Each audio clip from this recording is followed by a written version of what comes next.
है सतमन और एक है असत मन। जैसे एक होती बुद्धि सुबुद्धि और एक होती कुबुद्धि। बुद्धि में ही दो पार्ट है, सुमति कुमति सबके उर राही, नाथ पुराण निगम अस कहाई।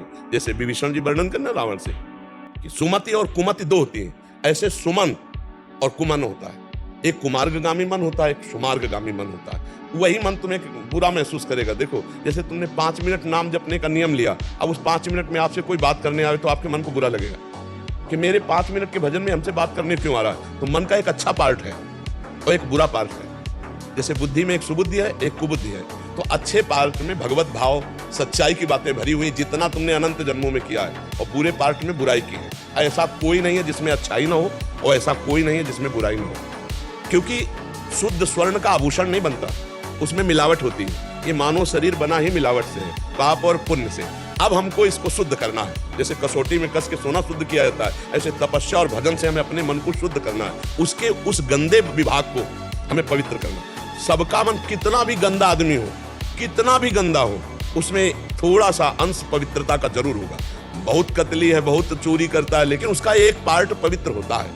अब अधिकतम या न्यूनतम ये इसमें देखा जाता है। कोई अधिक पाप वाला स्वभाव वाला होता है, कोई अधिक पुण्य वाला होता है, लेकिन ये दोनों पार्ट होते हैं। तो देखो कभी कभी मन अच्छी सलाह देता है, जैसे आपको वृंदावन लाया, साधु संग करवा रहा है, ये मन ही तो करवा रहा है, नहीं मानते हो ना।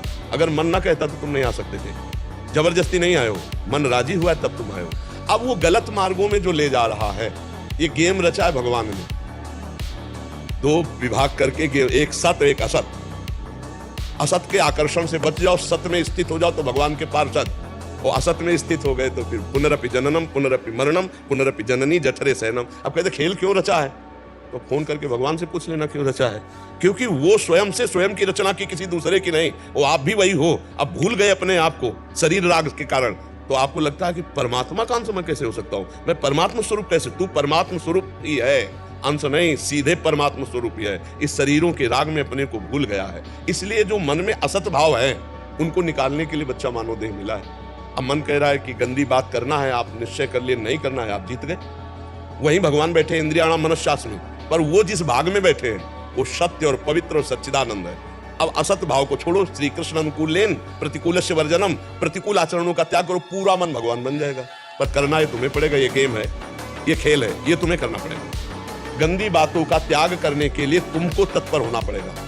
जैसे अभी पीछे वाले में कहा कि हमें माया पकड़े, तो हमें बताओ कौन सी माया पकड़े, क्या पकड़े। आप पकड़े हो, आपको माया नहीं पकड़े, आप पकड़े हो। रुपया से आप प्रेम करते हो, स्त्री से आप प्रेम करते हो, शरीर से आप प्रेम करते हो, नाना प्रकार की वासनाएं व्यसन आप करते हो। आपको जबरदस्ती किसने पकड़ा है, आपने सबको पकड़ रखा है। आप छोड़ दो, काम आया है, कौन पकड़े हुए, आप ही शरीर राग से, आप ही नाना प्रकार के आचरणों से बचे हो। तो समझ पा रहे हो बच्चा, ये खेल है, इस खेल में आपको जीतना है।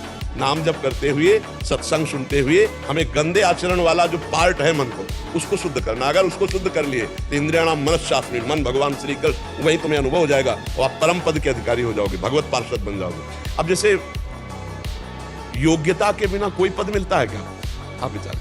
अयोग्य आदमी पद में बैठ भी जाए तो वो टिक नहीं पाएगा। तो ऐसे ही भगवान का जो परम पद है, वो परमेष्ठी ब्रह्मा के भी पद से श्रेष्ठ है। जैसे अपने भारत में राष्ट्रपति पद है, तो इससे श्रेष्ठ जो है देवलोक के पद है। लोकपाल वरुण, लोकपाल अग्निदेव, लोकपाल वायुदेव, इनसे भी बड़ा पद इंद्र का है, देवराज इंद्र। फिर इनसे भी बड़ा पद जो है गंधर्वों और प्रजापतियों का। फिर इसके बाद सबसे बड़े प्रजापति पारमेष्ठी पद ब्रह्मा जी, और उससे भी बड़ा पद है भगवान का पार्षद पद, भगवान का दासत्व पद। तो अब काम विजयी, क्रोध विजयी, लोभ विजयी, मोह मद, इनसे विजय प्राप्त किया हुआ, सब में भगवान की भावना, वो भगवत स्वरूप माना जाता है। तो अब उसी मन में भगवान है, उसी में भगवान है, पर वो प्रक्रिया के द्वारा मन के असत वासनाओं को हटाकर भगवान को प्रकट करना होगा, यही साधना है।